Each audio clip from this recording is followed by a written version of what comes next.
Okay, how did you find Unit 9? I found it really interesting. Okay. It was a bit complicated, obviously, because of how I was in terms of being able to walk and move around. But I found it interesting. I found it really fun to do. Okay, what do you think you learned? I learned that obviously that props aren't just what they are. They're used for lots of different things for various different reasons. Also that sometimes thinking ahead can actually help with terms of looking at locations and actors. In terms of the work that you did in Year 1, where do you think this sits in terms of... Lower than what I done in Year 1. Okay, why do you think that? Because this one we were supposed to be trying to find actors for we couldn't get them, we didn't know what we was doing in terms of location, we had lots of things that went really badly wrong in terms of actually sorting it out. And I think the lesson there is that there was clearly a weakness in your group in problem solving and people being proactive and stepping up and resolving issues, because other groups had similar issues. They had people in the group that were proactive in trying to resolve those issues rather than just staying almost the attitude of, well, we haven't got a location, see what I mean? And that's something that we really need to work on in terms of if something is going wrong, regardless of what everyone else in the group is doing, you need to be proactive and stepping up and trying to find those resolutions, because problem solving is a whole area of the grading matrix, so you're never going to work up the pass merit distinction if you aren't proactive in trying to resolve those issues. I think I realised that I didn't explain a lot of my problem solving. I think I've realised that now after having that explained. In terms of research, obviously I already gave you some feedback on your research portfolio and we discussed the areas that you need to improve, okay? Yeah. So what do you remember from what I said in terms of research? Making sure that I follow from one thing to the other, explain why I'm moving from one thing to the other, explaining how that's going to help me in terms of actually creating my film. So looking at the top 10 list didn't actually help, it was just something I could do to help look into my research. It wasn't to help in any way of actually doing my film itself. Good, so make sure your research is focused. What did we say about your primary research? It needs to be more focused around what it needed to be. Yeah, and it needs to be better planned. So in terms of when you're doing a focus group, for example, that you've invited people in that are within your target audience, and there's a lot more organisation and focus around your primary research, okay? Also, that in previous projects you have appreciated that research never stops, but in this project research literally stopped as research finished, okay? And that will always influence you from going from pass merit distinction, because your research isn't consistent and that's what it needs to be. So when you say that you found all of these issues and things went wrong and other people had to step in, did that demand more research? There should have been more research for it. Yeah, okay. In terms of... I've got how much research I've done. In terms of pre-production, the proposal structure, where am I? Proposal draft 2. No, should be the final one, shouldn't it? Yeah. Yeah.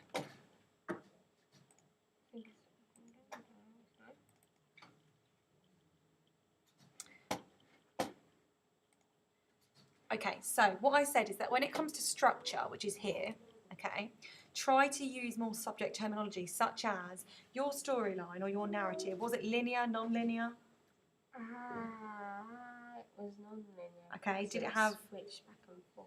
So did it have flashbacks, flash forwards? Flashback. Okay, so that terminology, you know that at the tip of your tongue, but you need to put that in your proposal. Yeah. Okay, so make sure you're using subject terminology. Okay. Also, when it comes to audience, what type of audience are you addressed here?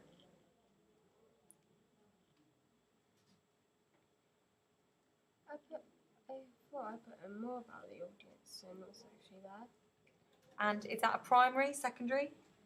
That's secondary audience, looking at what the audience is. So when you're talking about audience, you need to make sure that you are focused on the primary audience, the secondary audience, and at the list level now, based on your abilities, the tertiary audience.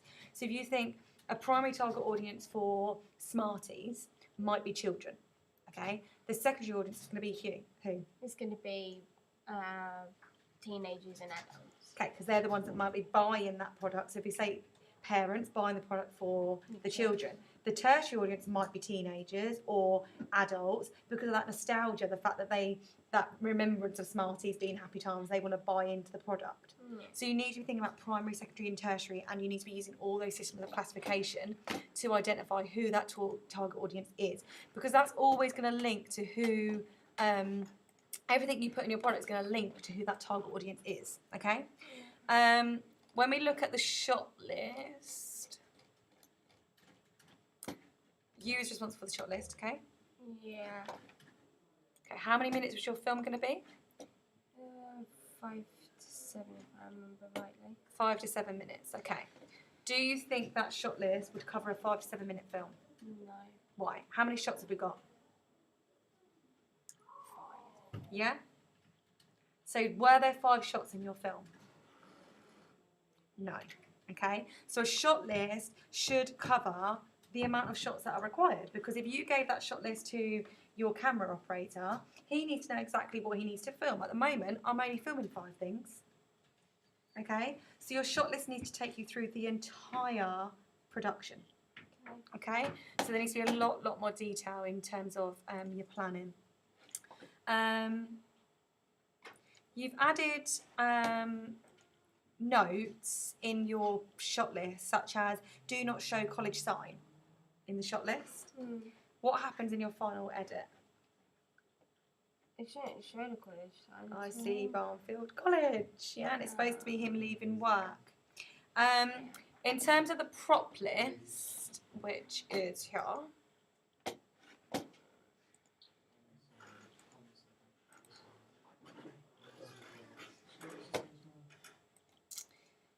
okay, responsibility of character that is leaving work, responsibility of the person playing the killer. If you are casting people, okay, for that role, unless you tell them that they are going to be responsible for providing their own props and costumes, and you're giving them detail about what they need, surely it's the responsibility of the people in the group to get those items. Does that make sense? Yeah? So you're always going to have an issue with props and costume if you're not thinking about what it is that's actually required on set and who is responsible for that. Does that make sense? Yeah? So if you're casting people for a particular role, 9 times out of 10 at this level, you're going to provide the props and costumes that they need, okay? Or you're actually going to give them an awareness about what it is they need. So I put prop list, responsibility of the character playing the role. Surely it is your responsibility to source these items, hence why your actor ended up using a camera bag as a briefcase. You've not considered props and costumes in enough detail. Is that fair? Yeah? So had it been made aware in this area here that you required that briefcase, in the production, I wouldn't have seen your actor using the camera bag as the briefcase. Yeah? Do you understand where I'm coming from? Yeah? So we need a lot more detail in the plan that you're responsible for. So I know it's the first time that you were solely responsible for being the camera op. So really, this is the first time you've had a real good go at this. And on reflection, can you now see how much detail was missing from that shot list? Yeah, I didn't feel entirely confident doing it, but I wanted to try it because obviously that's my role that I tried. Yeah, and also it's an area that you can improve on. So, you know, don't feel negative about the points that I'm telling you. If no one tells you about a shot list or how detailed it needs to be, then you're never going to know, are you? Okay? In terms of production then, Oh man. I think it should be on here. Yeah? What did you think about your final edit? I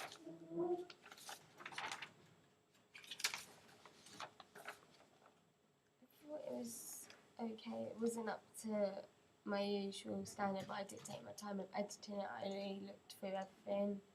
I've done test screenings. I done not a focus group, but I let them have a look at it. I involved things that they suggested. Do you think you'd be surprised if the feedback suggested that there was errors in it? If you said to me that you spent a lot of time going through it? There might be some errors. Okay. So, your film is much shorter in duration than you had originally planned. Yeah. You used a very basic title, okay? So, this at the beginning, okay? Think about what a title suggests to your audience, okay? So, when you see something that's as simple as that, Okay. What does that speak, or what does that shout to you? Shouldn't film all over. Yeah. So think about the font choices that you're using, okay? And even the word by, okay? What would it be really if you're thinking about professional context? Just the title itself. Yeah, and then it might be later on directed, produced, and so on. Yeah. So use a very basic title, which more effort could have been more advanced. Use scrolling credits at the end are slightly better though. You decide to include a shot of the end of the film at the beginning. Does this ruin what the narrative is building up to? Unsmooth tracking and zooming throughout. Very low level camera work. We can hear you saying action at the start of 5 of your shots, and later on 10 can be heard off screen. This is very bad editing practice. So for me, this is the biggest area, because you've said to me that you spent a great deal of time going back through the edit. I know, but Being able to hear people say action and hear people talking off camera, that's something that I would expect to see from a level 3 first year in their first project, not a second year student in their first project. Yeah? So you can see, regardless of your individual abilities in terms of camera, editing, etc., you should be able to pick up on that. You should hear that when you're listening back to the production. Yeah, is that fair? Yeah. The film is borderline comedy, as there are sequences of jumping behind a sign and turning around when the victim sees you. This obviously isn't directly your fault because you weren't acting, but as I said, you need to, as a group, make sure that you are proactive and speaking up. And if the actors are doing something and they're laughing, then you say, hang on, cut, this is a horror film, why are people laughing on set? Okay, and it's about showing those leadership colleagues to actually have the confidence to say, no, that's not right, okay? You use a simple voiceover to tell the story of a man's sad life and he has no contact with his brother. This becomes clearer later on when the attacker comes face to face with him and delivers dialogue about their mother's suicide, this being the reason for attacking him. Prop-wise, you've made use of a small axe, a mask and some fingers. The bloodied fingers look okay on camera, but they could have been used more effectively. The shot where the axe is thrown at the victim's leg requires a sound effect, and it has no impact in this scene as it is. So if you've gone through all of this effort to make this brilliant axe, okay, that moment that it hits, you want to intensify, okay? So don't forget about the use of post-production, SFX to really enhance that sound, okay?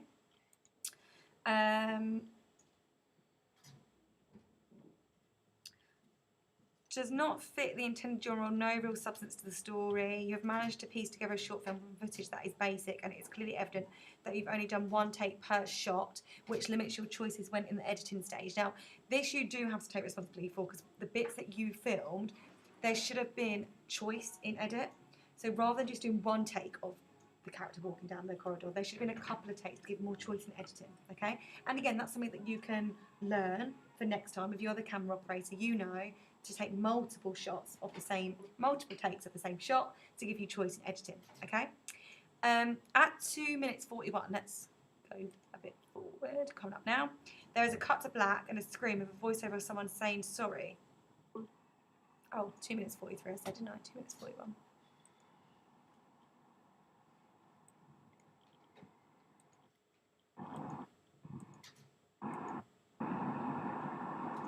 Let's listen to this now.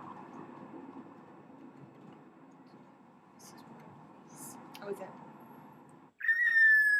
please, no, I'm sorry. Sorry. So the comment is that there is a cut to black and a scream of a voiceover of someone saying sorry. It's not who or what this is and why it has been included in the film. So why was it included?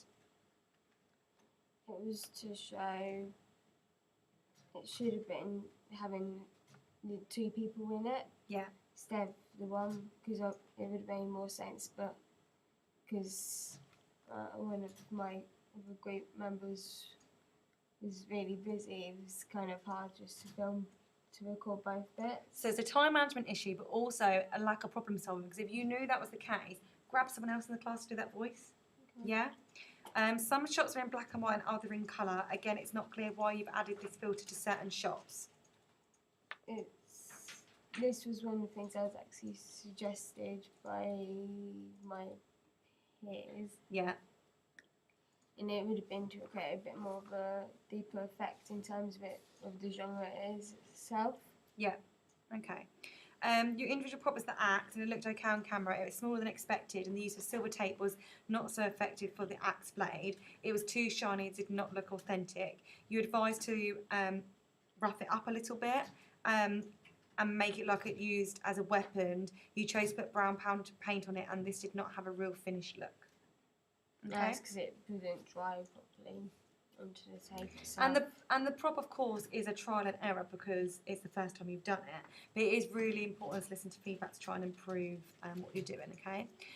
Your Wix page is clearly laid out with your screenshots of how you've organised your folders scene by scene and relabeled each of your footage files. You have also clearly labelled your rough edit, peer feedback, test screening, final edit and post-production diary, so well done.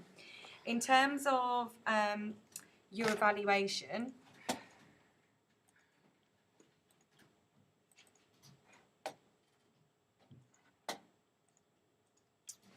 your pitch evaluation and overall evaluation are both detailed to consider why and how things went wrong and how you improve. You've considered the process. Your pitch evaluation is fantastic. It's specific areas for improvement. There's no peer feedback in your evaluation. So you need to make sure that when you're talking about a point, you use peer feedback to support the points you're making. Okay? And the diaries detail the problems you faced and consider the process and outcome in detail. Going forward, I want to see you holding your own test screenings rather than just relying on the ones that I do in class. Okay? But as always, your diaries are always really detailed. There's been competent communication. Everything is clearly labelled, well organised and good navigation. You pitched well, but your synopsis was not detailed enough and you need to know what you are doing in detail before you stand up to pitch. Okay? Is that clear? Yeah. Yeah? So, at the moment, okay, in terms of context, you can see that to achieve a high standard, you need to have a good understanding and knowledge of the subject. Now, I think that in your research you showed this, but in the final product you did not, okay, because that final product does not shout horror film, okay? Do you think that's fair? Yeah? So you need to make sure that it's consistent throughout, okay, and that even if you have poor footage, what can you do in post-production to really, really improve that? Okay? Use the effects itself. Fantastic. The special effects of that axe going in, yeah? Research, we spoke about some elements of your research are here, yeah? And some of the elements of the research, we just need to obviously now think about making sure that research doesn't stop and really make sure that that primary research is nice and focused and specific, yeah? Problem solving. The biggest thing I want to talk to you about here is showing some more initiative, okay? Now, I know it takes a lot for you to say to somebody, this isn't going well, we need to do this, okay? But when you're working in groups, you have to develop a confidence to say to people, we need to do this, all right? So when things were going wrong or people weren't stepping up to do locations, have the confidence to say, right, can we regroup? This production is not going to work if we don't do X, Y, and Z, okay? Because there are occasions when your whole group sat around just waiting for the person next to you to sort the problems out, yeah? And ultimately what happened is people had to step in to act, and as you said, things didn't go according to plan because the problem solving wasn't there. Yeah? Is that okay? Yeah? Now your evaluation have always been really, really good, okay? So your evaluation, where are we?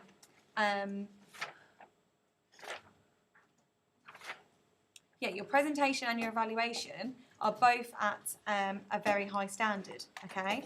But the issue that we've got is this practical skills, okay? Now, the only thing you need to do to improve it is do what based on the feedback I gave you? What's the issue? What's the biggest issue that I told you about in the final edit? What do we hear?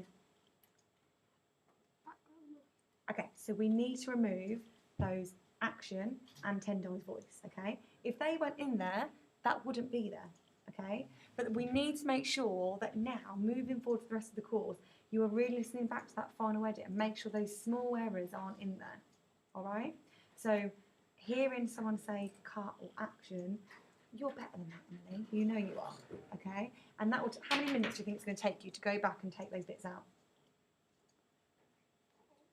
10, 15 minutes? Yeah? It's a matter of just unlinking the audio, isn't it, and deleting. Yeah? that's all you've got to do, and then re-export it. Okay, but there's no way that Tracy could give you adequate when there's errors in, you know, those simple errors that you will easily rectify. Okay, all right. So lots of positives. Okay, your evaluation is still really, really strong as it always is. That should actually be there. That's an error from me. That should be there. If I can't, can I remove that now? Yep. Okay. So that's fine. So as I said to you, your website's really nicely organised. Everything's clearly labelled. Good presentation in your pitch. Natalie doesn't know how to remove that. Oh, there you go. But we need to get rid of those off-camera sounds. All right? So if you want to do that now, so it's done, and re-export it and give it back to me, you can. If not, you've got till next week to sort it out. All right? But it's something really small. You don't need to get upset. Okay? It's something really small. It won't take you long to remove it. Okay? Yeah? Do you understand everything I've said? Sure? Yeah?